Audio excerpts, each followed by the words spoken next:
Hi മുത്തുമണീസ്. അപ്പോൾ ഒരു ചെറിയൊരു വീഡിയോയിലേക്ക് എല്ലാവർക്കും സ്വാഗതം കേട്ടോ. അപ്പോൾ അതാ ഞങ്ങളുടെ നാട്ടിലെ ശ്രീകൃഷ്ണ ജയന്തിക്ക് അമ്പലം ഉണ്ടാക്കുകയാണ് കേട്ടോ. ഇതാ ഞങ്ങളുടെ നാട്ടിലത്തെ എല്ലാ ഏട്ടന്മാരും ഉണ്ട് കേട്ടോ. ഇവിടെ ആരും ഉറങ്ങിയിട്ടുണ്ടായിരുന്നില്ല. അപ്പോൾ അത് അമ്പലത്തിൻ്റെ പണിയൊക്കെ കഴിഞ്ഞു കേട്ടോ. അപ്പോൾ അതാ രാവിലെയായി. ഞങ്ങളുടെ നാട്ടിൽ എന്ത് പൂജ ഉണ്ടെങ്കിൽ ഇതാ ഈ അച്ഛനാണ് കേട്ടോ പൂജിക്കുക. അപ്പോൾ അതാ ഇവിടെ പൂജയൊക്കെ തുടങ്ങി കേട്ടോ. അങ്ങനെ അവരെ മോനാണ് കേട്ടോ അത് സോമേട്ടൻ. അങ്ങനെ എല്ലാ ഒരുക്കങ്ങളും കഴിഞ്ഞു കേട്ടോ.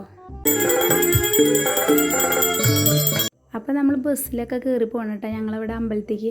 അപ്പോൾ അതാ ഇന്ന് നേരത്തെ നീച്ച് കുളിച്ച് ഞങ്ങളിതാ ഇവിടെ അടുത്ത് തന്നെയല്ലേ. അപ്പോൾ ഈ ഡ്രസ്സിൽ തന്നെ കേട്ടോ. അപ്പോൾ ഒരു നല്ലൊരു എന്താ പറയുക, നല്ലൊരു ഐശ്വര്യം കേട്ടോ. ഇങ്ങനെ നേരത്തെ നീച്ച് കുളിച്ച് ഇങ്ങനെ വന്ന് തൊഴുത്. അപ്പോൾ എന്നും ഇങ്ങനെ ഉണ്ടെങ്കിൽ എന്ന് ഞാൻ ഇങ്ങനെ വിചാരിച്ചിട്ടുണ്ടായിരുന്നു കേട്ടോ. എല്ലായിടത്തും ഇങ്ങനെയൊക്കെ ഉണ്ടാക്കിയിട്ടുണ്ടാവും. എന്നാലും ഞാനിങ്ങനെ ഒരു വീഡിയോ ഇടാനുള്ള കാരണം ചില നാട്ടിലൊന്നും ഉണ്ടായിട്ടുണ്ടാവില്ല. അപ്പോൾ കാണാത്തവർ കണ്ടോട്ടെ എന്ന് വിചാരിച്ചിട്ടാട്ടോ. അപ്പോൾ ടാറ്റാ ബായ്.